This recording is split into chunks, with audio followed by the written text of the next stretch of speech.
Hi guys, it's Barbara from My Redo, and here I go again getting out of the parking garage so that we can have our little weekly discussion. I had to sit here for a few minutes and do some quick calculations because I left the paper with all my stats on it upstairs in my office, and I'm sorry, I'm not going back up there for that.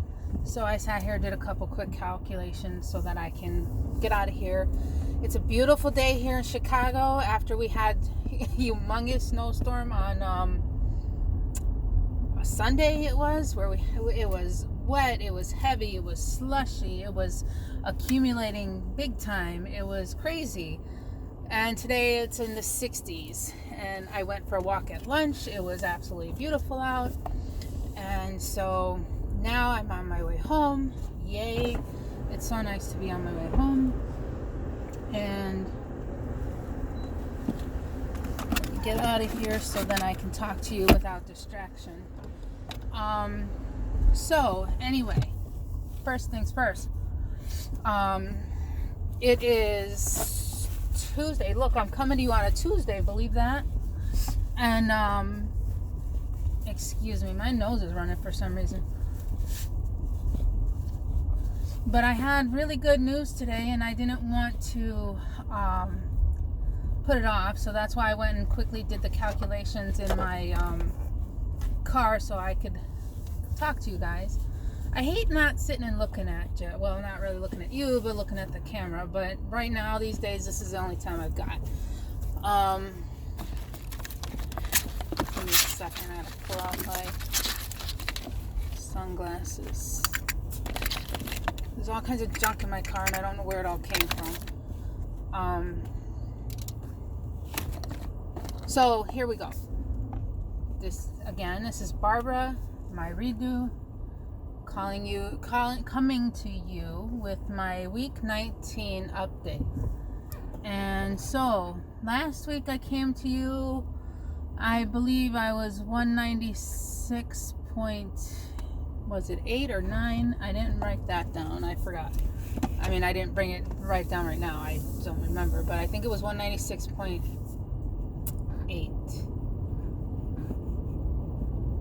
Let me think. Red light. Good. I have to look at my paper. No, it was 196.9. So today, amazingly enough, through the week last week, I kept losing every day. And then Friday I hit a low point where I saw 191.8. And I got very excited, and I put that on Instagram and Facebook that, oh my gosh, I could be in the 180s soon. But watch it go up. That's what I said. And guess what? On Saturday, it went up to 192.2. Now, that's not a lot. You know, I know, and my weight tends to fluctuate, so no big deal. Sunday and Monday, I stayed the same. And then this morning, I was down again to an even lower number. And not a lot lower, but lower than it was on Friday. So my official weigh-in for this week is 191.6. And that was so nice and exciting to see it go down on a Tuesday instead of up on a Tuesday from Monday. But that means for the week, I have a 5.3 loss. There's a lot of people down here. I gotta wait for them to cross the street. So 5.3 for the week. So another really good size loss for me. You know, I'm kind of glad I get these. It's like every 3 weeks or so, 3-4 weeks, I get a big loss. In between there, I get a little loss, and then I get a gain. So it kind of all evens out to where I think I'm averaging for 19 weeks, my average is about 2.6, I believe. And so I'm averaging about, between about 2.5-ish, 2.6 pounds per week, even though some weeks are really big and some weeks are really small and some weeks are gains. It's a nice average. So it keeps me on track where my doctor wants me to be. And watching the 56 bypass, and she keeps talking. She was talking about this Duke study and excess percent weight loss. I've been trying to figure out where I stand with that, and then I was calculating based on, I was subtracting my weight from my goal weight, and it didn't occur to me that I should be subtracting from not from my goal weight, but from the range of healthy, so the high end of healthy, and that's where they consider your excess weight, is from that upper number. And so it kind of changes my calculations a little bit, which is pretty cool because it puts me in what looks like a better spot. But anyway, so from my pre-op, from the start of my pre-op diet, that puts me at a total loss of 58.4 pounds. That's pretty cool. I'm almost down 60 pounds. I'm so excited about that. And from day of surgery, that's exactly 50 pounds lost. I am halfway to 100 pounds, guys. Pretty cool. What that comes to is, from the pre-op point, my excess weight at pre-op, that means I've lost 48% of my excess weight from the day of pre-op starting. And from, I get people who turn from lanes they don't belong in. Sorry, I rant at bad drivers.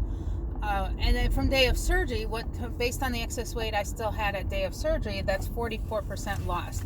I'm at 4.5 months.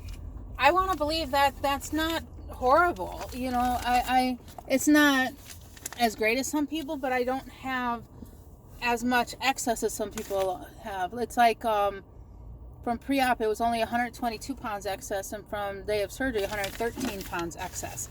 So I'm barely over 100 pounds excess weight at that point. So I wouldn't expect to lose 20 pounds a month, because I'd be done in 4 months, and that would almost certainly wreak some kind of havoc on my body to cut my weight in half in 4 months. So I'm okay with averaging somewhere around 10 pounds a month is fine with me. I'm happy, even when I get frustrated. In the long run, overall, I'm happy and I'm doing good, and I'm taking good care of me. I'm exercising again. I'm doing that. The more I lose, the better it feels when I exercise. A few non-scale victories I have to share with you guys. One of them is on the other day, Sunday, I think it was. Yes, Sunday. I was going to do some weight training, and the way I do it is on my weight training days, I do a short amount of cardio. I used to call it, went back with my track days, short distance days, and those would be short distance plus weight training, and then I would have my long distance days. Well, right now, because of being, still trying to get back into shape and my knee, I don't really have any long distance days. What I have are long cardio days and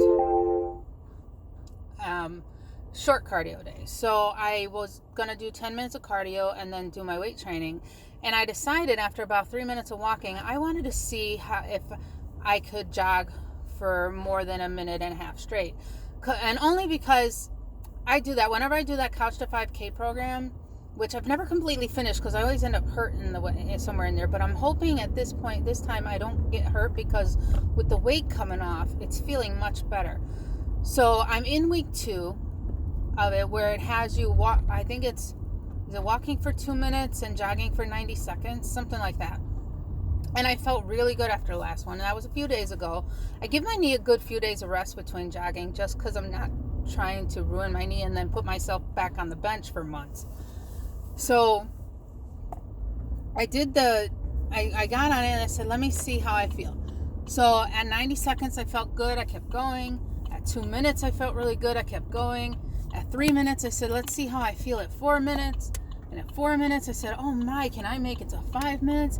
And I made it to 5 minutes. Now, could I have kept going? Yes. I felt like I could have. But I didn't want to be stupid. I didn't want to push it. I decided to curtail it there. And I curtailed it. And then I walked for 2 more minutes. So I got a total of 10 minutes of cardio in, half a mile. And I got on my bench and did my weights, my Bowflex, and did my strength training. But my knee felt good. I didn't feel hurt. My breathing was good. I was very, very happy with that. Part of me wanted to push for more, but I'm trying not to be like I've done before, where I press and press too soon.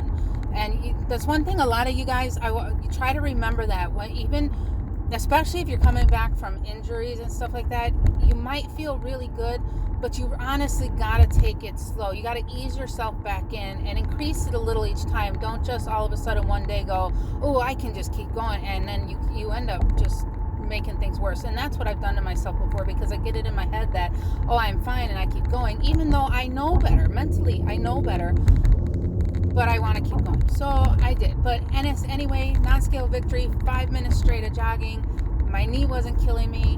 Having dropped those almost 60 pounds since November has made a humongous difference in how I feel when I walk, when I go up and down the stairs, when I jog. It's such a wonderful feeling. It almost makes me want to cry that I feel so much better. Am I 100% in shape? Oh God, no. I got a long way to go. Oh yeah. But can I see myself actually getting there this time? Definitely. And this time I don't have the doubts I've always had before, where I guess in the back of my head I do, because I talk about that. I'm worried about failing. I'm worried about my weight coming back. But right now, you can't even, you probably could. But I kind of want to say you can't even imagine, but you probably could. Just the idea of being able to get to do even half of what I used to do, it is really a goal for me, just because, and it's visible goal. It's a visible goal because I'm older than I used to be, so I know I'm not going to be able to do everything I once did. I know the cartilage is almost gone on my knees, so that's a difference there.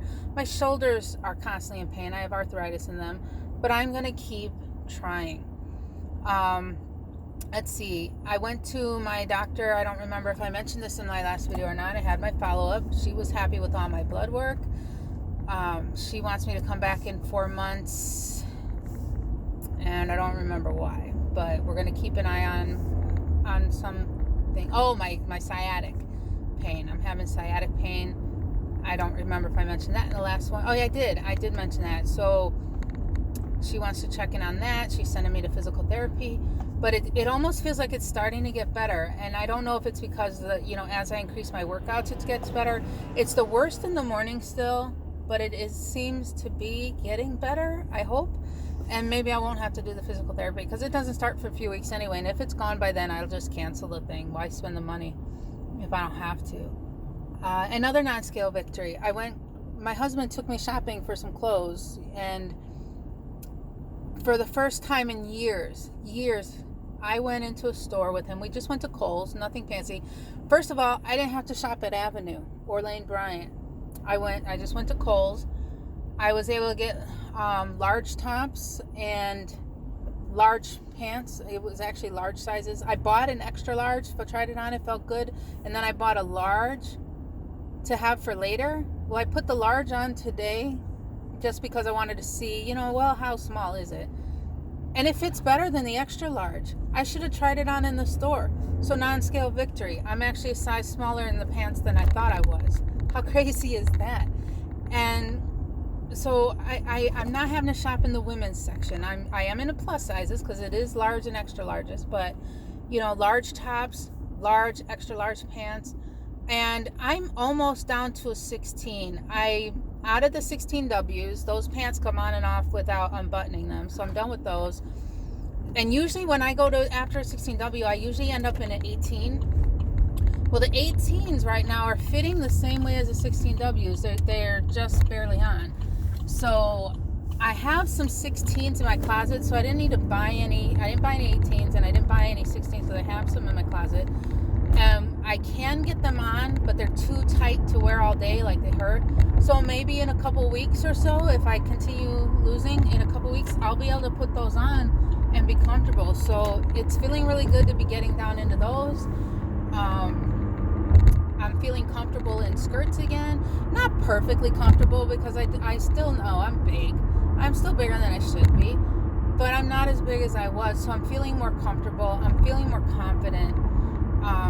People are noticing. I came in, I'm dressing nicer at work. I'm not dressing frumpy anymore. Something about getting big when you've been skinny before, you get all frumpy. And I know I'm not the only person who does that. And I think a lot of it has to do with the self-confidence is gone.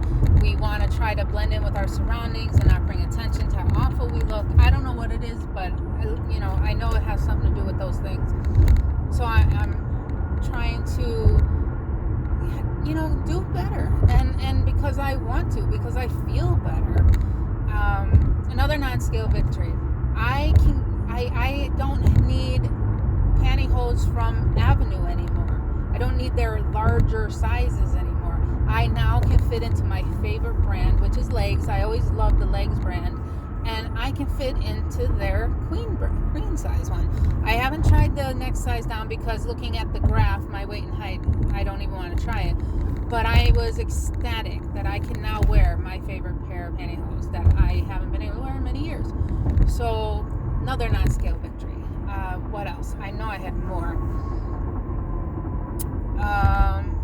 Did I say that for the first time in years, going shopping with my husband, I didn't cry looking for clothes? It's pretty sad. There's so many times I'd go looking for clothes, and I was so big I couldn't find anything in my size. I end up ordering online, and then they don't fit, and trying to deal with returns and getting back, and then you just can't go in the store because they either have everything is ugly, or it looks like for your grandma, or it's, and I just bawl my eyes out. And that's partly why I only had certain clothes, so many, 2 outfits that I'd wear till they fall apart, and only buy clothes when I absolutely had to, because it was so depressing to me to try to buy clothes. And it was almost fun again. And my husband was so supportive. He came and he watched me try things on and gave me his opinions, and it was nice. Oh, and then I bought a pair separately. I think it was Friday. I decided to buy a pair of skinny jeans. Now, when I was younger, they didn't call them skinny jeans. They were just, tight jeans. They were, I think they called them tapered, or I don't know if they called them straight leg, but they were fitted and they were tight. But now you call them skinny jeans. So for the first time in probably 20 years, I bought a pair of tight fitting jeans. And you got to understand, the biggest reason I stopped wearing tight jeans is, one, when I got bigger, they were uncomfortable and they hurt. And also because I didn't like bringing attention to the size and shape of my legs, because I used to be so extremely proud of my legs that and when they got big like that, I was so embarrassed. I did everything I could to hide them. I stopped wearing skirts unless I had to wear one. I started wearing looser jeans so that you couldn't see the size of my legs, or at least I convinced myself you couldn't. And I put on this, I just grabbed them. It's a size 18. And see, that's the other thing, and you guys all know this, different styles of clothing, different brands of clothing. I could be an 18 in one and probably a 14 in another. But in this case, because this was before I even went to Kohl's, in my mind, I'm thinking I'm probably at least an 18. And in these jeans I put them on, they fit perfectly, and they looked good. At least in my mind, in the mirror, they looked good. My husband saw them, and he was impressed how good they looked. And so I'll wear them later this week to work. I got them in black so that they can look decent, at work. And look kind of like work pants, or, almost like slacks, but not slacks. And it was nice to be able to wear something like that again. So that was another non-scale victory, putting on some skinny jeans. At school on Monday, I noticed there's even more space between me and the fold-over arm for writing on. So having that more space was pretty cool. Well, see, I hate that. People are idiots. I went to go over and somebody went and zipped on around me. So never mind that.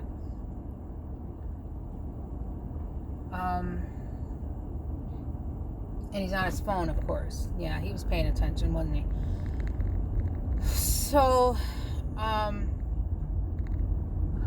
you guys get to watch me yell at people. That's so funny. What else? How long is this? Okay. Here I am in my stop and go traffic. Wasting downtime. I still have not heard from you. Sometime this week I will send you an email, or I'll try to. If I do not hear from you by next Tuesday, I'm going to have to give that giveaway to somebody else. And if this keeps going, I'm going to end up combining it with my next giveaway. So I'm trying not to take this away from you, honey. So get a hold of me on where I can send this. Grace gets gastric. I'm so sorry. I didn't know you were going to have any free time on Saturday. The way when you messaged me back, I thought you were going to be too busy. If I knew you would have a little bit, I'd have come meet you guys and said hello on Saturday. That would have been nice to meet you. But maybe next time you come to Chicago and do some training, let me know. Beauty True, sorry we didn't get connected. Our schedules just didn't work that time. But if you come back up again, let me know. Let's see. I thought I had other non-scale victories. And I just can't think of them. I know I've got some good motivation. I know I'm getting excited. I know it's kind of crazy to think that maybe, just maybe by next week, by my next weigh-in, maybe I'll be in the 180s. Oh, and that's another thing I calculated. At 185, I will be halfway to my goal. At 185, I will lose half of what I want to lose. It's not half of my excess. It'll be more than half of my excess, but it'll be half of what I want gone. So that's a pretty cool milestone right there for me. It's possible I could be in the around 175-ish mark by the next time I see my doctor at the 6-month mark. And his goal for me is to hit 160. My goal is 120. If I see him in June at 175, then it's most likely by the time I see him in September, I will have reached that goal of his and been past it. So that's exciting. I'm still on track to reach my goal between December and March. So that's a pretty good time frame, I think. If this keeps going this way, I'll get my foot taken care of during my winter break, between classes, so that I can start wearing cute shoes again. It's hard for me to wear a lot of my shoes because of the way my bunion has really gotten worse over the years, and so most shoes, dress shoes kind of cut in across your bunion area, and it just causes me too much pain. But if I can get my foot fixed and straightened out, I can wear my cute heels again. I'm so looking forward to that. So I'm going to be contacting a doctor probably sometime this summer, see if I can't set something up for December. And after 20 years, I may finally get my foot fixed. I've been putting it off. My whole point has been I didn't want to do it till I've lost my weight, because I didn't want to end up stuck and coming out of an exercise routine because of the foot. There's a lot you can't do with the foot. Plus I have school and I have work. So I'm thinking the same thing as I had my bariatric surgery in December, I can do the same thing with my foot. This way I can take off work and school during a slow time for work. I'll be in between classes, during the winter break. And because it'll be my right foot and I can't drive, and I drive every day. So I can't drive that. That'll be a perfect time for me to be home. So I'm totally looking forward to that. Let's see, food-wise. I have made chicken taco meat for myself this week. I have been craving steak, and I've made some at home. My husband loves how I make steak. He'd never made it the way I do, but he actually loves it, and then he made it one day. But I've liked steak through the years, but it's never been my favorite thing. And lately, the last 2 weeks, I've been wanting steak all the time. I have not fed that craving all the time, but it's like constantly on my mind that I want steak. So it's possible my body knows there's something in there that I need, and it's probably the iron for one thing, and maybe some of the vitamin B or whatever that comes in it. So I may just have to cave into that and have more and more steak. Maybe I'll make myself some steak taco meat. My husband made me some turkey burgers yesterday, so I'll be having that this week. I've been having some fruit. Almost every day I've had a little bit of fruit. I don't think I quite get the half cup. We're allowed half a cup a day through my surgeon's office, and I'm pretty sure I don't get the whole half cup, but I'll nibble at fruit a couple times, like around breakfast and lunch. I've had little bits of cereal, not with milk. I eat the cereal dry so that I'm not drinking while I eat.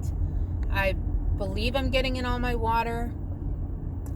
Whether or not I'm getting in all my protein, I don't know. I don't log. I just don't have time to log. I pretty much know what I eat. If I sat down one day and put it in, I'd probably figure it out. I might be, I'm probably short just because I'm still not eating 4 to 8 ounces. I'm still probably more between 3 to 5 ounces depending on what I eat. Things like steak and chicken, less of. Things like tuna, more of. So it really depends. I'm still able to have a little bite, or not even a bite, like a little spoonful or a little piece of something. If I want a little bit of sweet, or if I want to taste something that I enjoy, I'm able to savor it and move on and not have more of it. I don't want to have more of it. I don't want to get sick, but I'm really excited and happy at the fact that I am able to enjoy things I like in the even less than moderation than what they tell you to have. So I'm finding that balance. I'm really happy I'm finding that balance between the good and the bad food. I have decided I'm not gonna be trying to do all that fake food. I am not gonna try to be eating a bunch of protein bars or protein shakes. I'm not gonna be eating a lot of artificially flavored or artificially sweetened foods. I'm even cutting back on the Crystal Light. I would rather have one spoonful of good, proper, real ingredients ice cream and only have that one spoonful for the week or for the day or whatever it is, than to be able to eat a pint of fake stuff or a pint of chemical stuff. Or, I'd rather flavor my water with actual lemon juice than the Crystal Light. So I'm really getting away from a lot of the artificial stuff. And even if it means I have to have less of something so I want to enjoy something sweet, I have a less of it, that's fine with me. That means I'm going to eat it properly in the proper amounts, in those little bit amounts, instead of gorging on chemicals. I just don't want any of that. Did I mention before my follow-up EGD to check on my esophagus? The biggest reason I went and had this surgery, to get that acid away from my esophagus, to see if it's still being damaged or if the damage got worse, if it got better. That EGD is in August. That was the soonest date I could get that worked with my schedule and the doctor's schedule. I have 2 more classes this term, plus then my final exam. Then I'm off for about a month till my next class starts. I am going to take a summer class. It's going to be an online class, a psychology class. We'll get another gen ed out of the way. I can't think of anything else, guys. I'm happy to see all of you. I'm still watching videos as I can. I'm trying to keep up. I'm trying to comment. I'm so impressed by so many of you guys. And I want to do some more shout outs, but I need time to sit down, check out the new people, and give you guys some new people to check out. In the meantime, love you all. Thank you so much for your constant support. Thank you for being so encouraging. Thank you for us being part of a support group together. And just keep up the good work. I'm so proud of you. And, Little Kansas Kitty, I saw your headline about your giveaway. I hope I didn't miss it. I was going to try to check that video out today. Hopefully I didn't miss it. I'd like to get in on it. Anyway, talk to you guys later. Bye.